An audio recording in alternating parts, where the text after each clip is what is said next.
Elhamdulillah, Bismillahirrahmanirrahim. Mirë se erdhët në emisionin Rruga e Drejtë. Sonte jemi bashkuar me hoxhën e nderuar Zedi Bardoshi. Sot do të trajtojmë temën e disa harameve që duhet të ruajmë.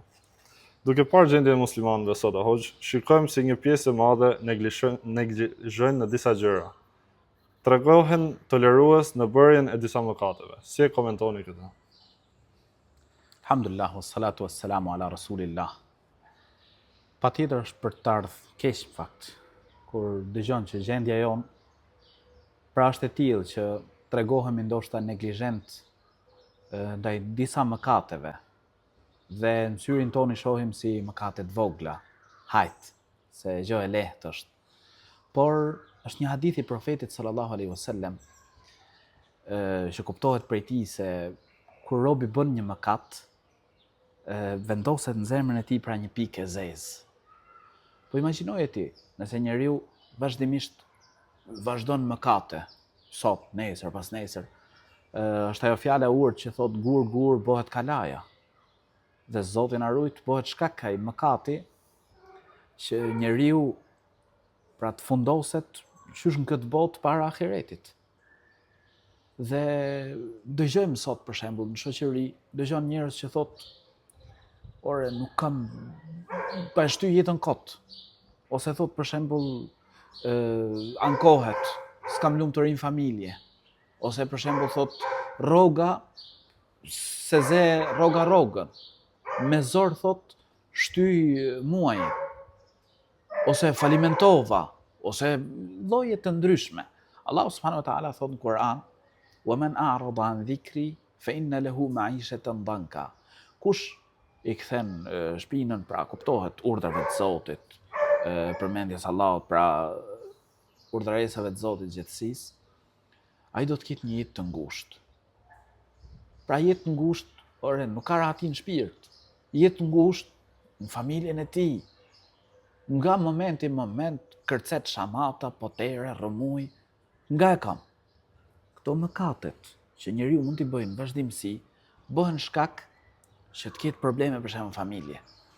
Nga hiçi grinde tjetri me bashorten. Bashortja me bashortin. Pse bëhen shkak ato mëkatet? Prandaj besimtarit dhe besimtarja duhet që me urujt prej mëkateve.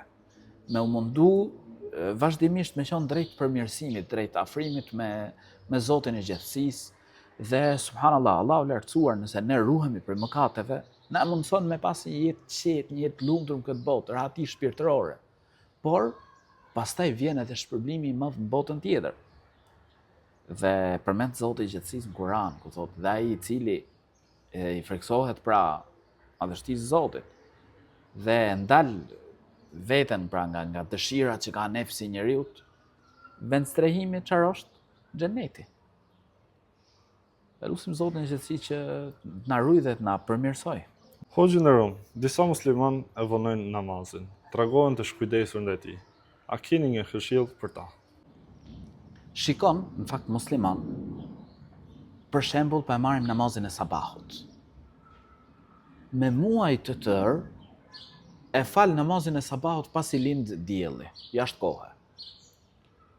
As ve alarm, as si thot dikujt ta zgjoj, as nuk e vë gjumin me marak. Kur dal gjumi? Po dolin 8, në 8 e fale. Dolin 10, në 10, kur t'jetë? Ndërkohë besimtarja duhet me i kushtu rëndësi namazit. Është shtylla e dytë e Islamit. Është çështja më e rëndësishme. Pas shahadetit më herë vjen namazi. Dhe namazi është lidhje me Zotin e gjithësisë. Ti nëse tregohesh neglizhent ndaj kësaj gjëje, çfarë lidhje do me rrit me Zotin? Pra ti, nëse kjo është çështja e fundit, se për shembull ka prej tyre, ai për sabah nuk zgjohet, ama kur vje punat me vrap. Si? Ndërkohë që ne e dim se risku është në dorë të kujt? Dorë të Zotit. Furnizimin e ka Allahu i lartësuar në dorë. Dhe në momentin që njeriu pra tregohet neglizhent ndaj lidhjes me Zotin e gjithësisë, atëherë mos pres nga ana tjetër të ketë bereqete, mashallah, risku, dhe çdo gjë t'i shkoj vaj. Prandaj robi duhet ta ketë me marak çështjen e namazit. Shikon, besimtare, për shembull namazin e ikindis. kthehet në punë, para ikindie, a fut gjumit, vetëm kur I del gjumi, në akşam, bashkë me akşamin ikindin.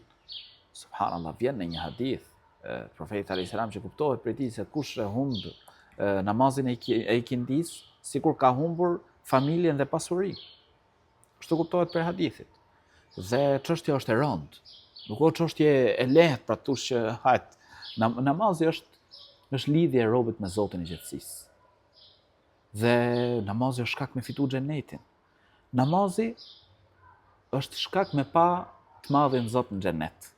Dhe ne e dim atë hadithin, atë ngjarjen ku profeti alayhis salam pra ishte hana e plot. Edhe I tregon shokëve të tij pra me shenjë nga hana, pra që imagjinojeni kur është hana e plot, që gjithë pra kanë mundësi me e pa hanën e plot. Ashtu do ta shohin besimtarët të madhin Zot ditën e gjykimit pra në xhenet. Dhe një ndër gjërat që ja mundson njeriu të me pa Allahun e lartësuar në xhenet është me u fal para se të lind dielli, pra sabahu, dhe para se të perëndoj, pra namazi I ikindis. Kështu që besimtari duhet kësaj gjëje me kushtuar rëndësi, sepse Allahu I lartësuar tërheq vërejtjen, për shembull në një sure në Kur'an, Zoti I gjithësisë thotë fawailul lil musallin, alladhina hum an salatihim sahun. Mirë për ata të cilët kur falen ndaj namazit tregohen pra neglizhent. Porosia e fundit që na ka lënë profeti ynë alayhis salam është as-salah, namazi.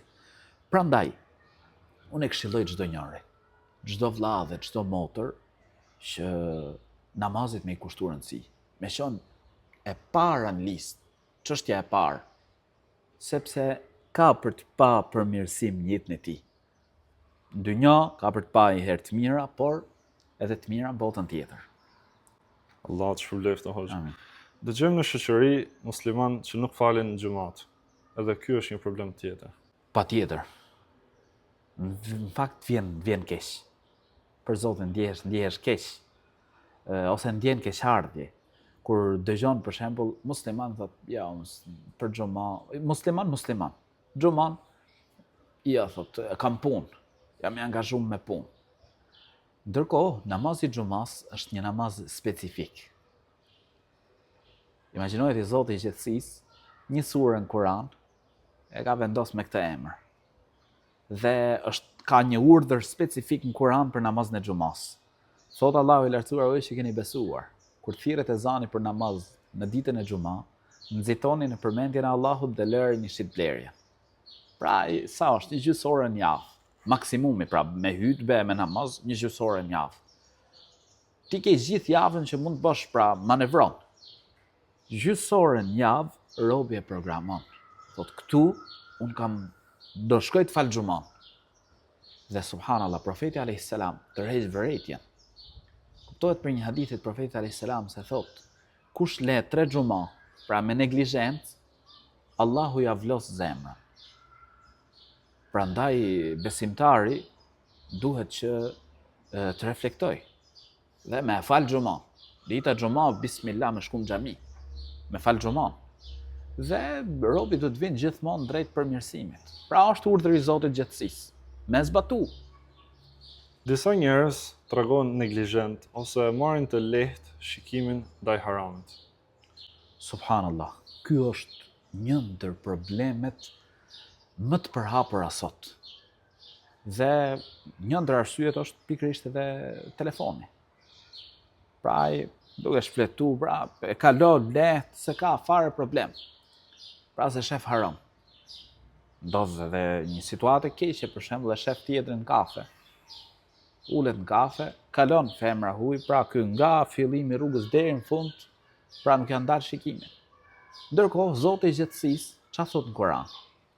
Thuaj besimtarëve të ulin shikimet.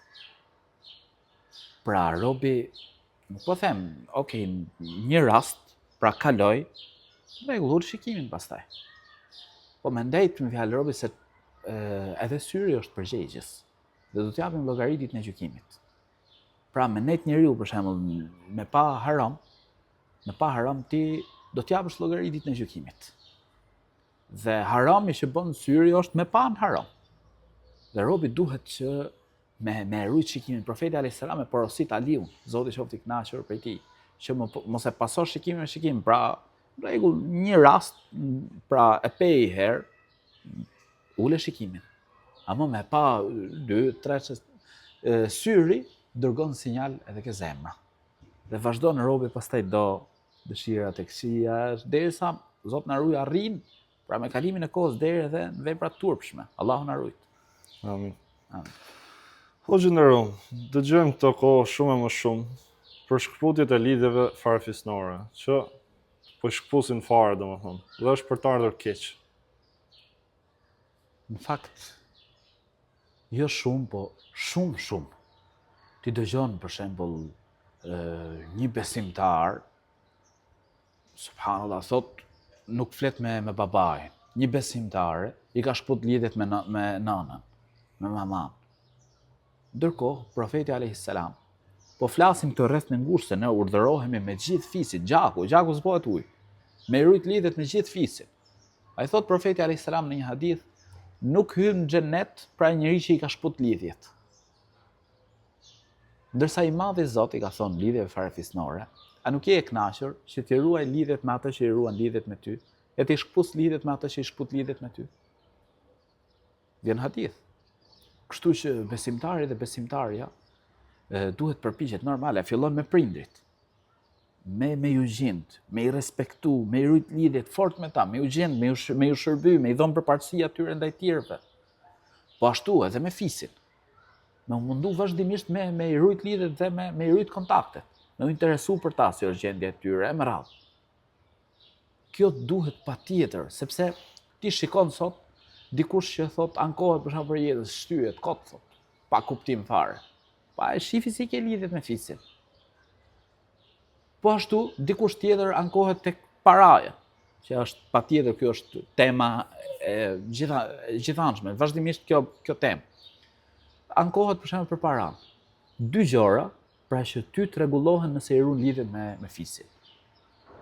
Do të kesh bereqet me rujt lidhjet. Do të kesh bereqet në pasuri dhe në jetë me rujt lidhjet. Dhe është e lehtë, por thjesht duhet robi me mund shejtanin. Allahu të shpëleft. Hoxh, po për ata që mashtrojnë në tregti, a keni koment për ta? Është për të habitur kur dëgjon dhe shikon musliman për shembull me mashtrum tregti.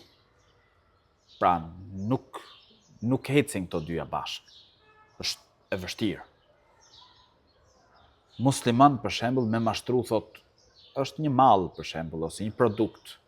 Është cilësia më e dobët dhe me të thonë që kjo është cilësia më e mirë, vallahi është e rëndë. Ose musliman për shembull shet ku diun një makinë dhe ndërkohë që ajo ka i problem, e me thonë që e mbulon, nuk ja tregon. Dhe hajtë se ja hodha. Profeti alayhis salam, edhe gjëra të tjera pra tregtia, profeti alayhis salam thot, men ghashana falaysa minna. Kush mashtron nuk është prej nesh. Pra robi nuk duhet me mashtru. Nuk duhet me hëng haram, me ju rujt haramit. Vjen në një hadith tjetër profetit alayhis salam se çdo trup, pra siç kuptohet që rritet në fjalë me pasuritë ndaluar, zjarri është më parsor për të, pra dënohet me zjarr. Dhe ai fillon, dënimi për to fillon qysh, shikon ti për shembull rob, ankohet thotë ore s'pranohet lutja. Ku të pranohet lutja? Ajo është ushqyer me haram, ka pi haram, është vesh haram, se ajo ndërtohet në fjalë pasuria, nëse është një pjesë haram, ndërtohet mbi të edhe gjëra të tjera. Atëherë ku pret ti të pranohet lutja, ose ku pret bereqet në shtëpi, ose ku pret harmoni. Gjitha vinë zinxhir. Prandaj robi duhet me mundu vazhdimisht me qenë sa më i drejtë. Nuk hecet me mashtrim dhe në Islam është i ndaluar rreptësisht harami. Allahu na ruaj prej tij. Amin. Po ai që shet alkol me pretekstin se i ikin klientët. Shiko, është një hadith i profetit sallallahu alaihi wasallam ku thot Allahu i lartësuar kur e ndalon diçka, e ndalon edhe çmimin e saj. Alkooli është ndaluar dhe është në Kur'an, është në hadithet e profetit sallallahu alaihi wasallam, dhe besimtarja duhet ta ketë parasysh atë ajetin e Kur'anit. Kush i friksohet Allahut, i ruan dispozitat e Zotit. Allahu bën për të rrugdalje dhe e furnizon atë ka nuk e pret. Çelësat e furnizimit kush e ka në dorë? Furnizimin kush e ka në dorë? E ka Allahu i lartësuar. Kështu që robi për hir të Zotit duhet me sakrifiku. Dhe çdo njeri duhet ta di se nuk e le diçka ti për hir të Allahut, vetëm se Zoti i gjithësisë ta zëvendëson me diçka më të mirë. Dhe ti për shembull ai thot unë e shes thot alkoolin se kam frikë se më hikin klientët. Ku e di ti se nuk është ky shkaku i pengesës për bereqet? Po ndoshta ti mund të marrësh më pak një periudhë, po ndoshta Allahu ta hap më shumë ti se ditë fshehtën. Pastaj ndoshta ajo pak që ti merr, Allahu i lartësuar t'jep bereqet në të. Ti ndoshta tani shet alkoolin, por kur shkon ke shtëpia, grindesh me bashkëshorten. Kur shkon tek shtëpia nuk bindet fëmia. Kur shkon tek shtëpia, sprova një pas një, falimentim, me radhë gjitha. Këto janë shkak mëkateve. Prandaj robi duhet mundohet me i rrit harameve. Dhe Allahu i lartësuar ta kompenson me shumë fish. Allahu të shpërblet hoxh. Dhe çështja e fundit që duam të na flasësh është për ata të cilët vjedhin dhe mashtrojnë pasurinë publike.